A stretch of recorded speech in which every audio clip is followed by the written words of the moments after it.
Let's do another cold start video. Now this is to answer some questions people have on my homemade diesel fuel.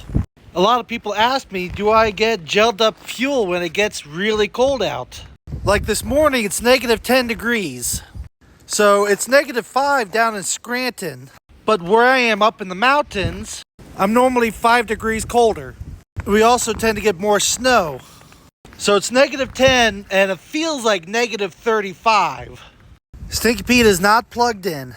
That's if I can get my door open here. Come on, there it goes.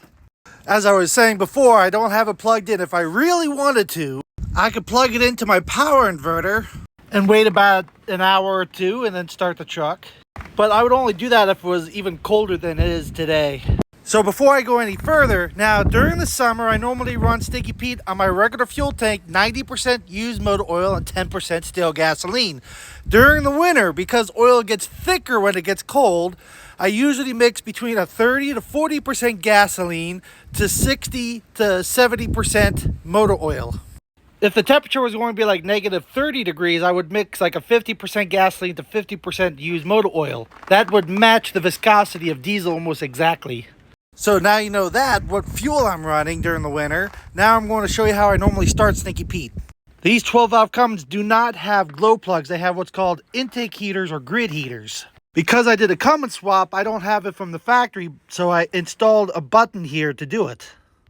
So I just push the button, hold it for about 30 to 45 seconds. So this will also activate the cold start advance on this VE injection pump. I could just crank it over for a minute until it fired up, but I'm trying to not kill my starter today. Crap, sorry, I forgot to hit record. It turned over for about 5 seconds and then pretty much kicked right off. Now keep in mind, I don't have any fuel additives like anti-gel. I don't need it. So there you go. It smokes a little bit when it's cold, but when it warms up, it clears right up. But I kid you not, this truck fires right up better on my homemade fuel than it does on diesel fuel. And then I let it idle for about a minute or two to make sure the engine oil is flowing properly and the transmission fluid. You can see my engine oil pressure is up properly. So now I can start driving until it gets fully up to temperature. Now I'm off the mountain so I can take my chains off.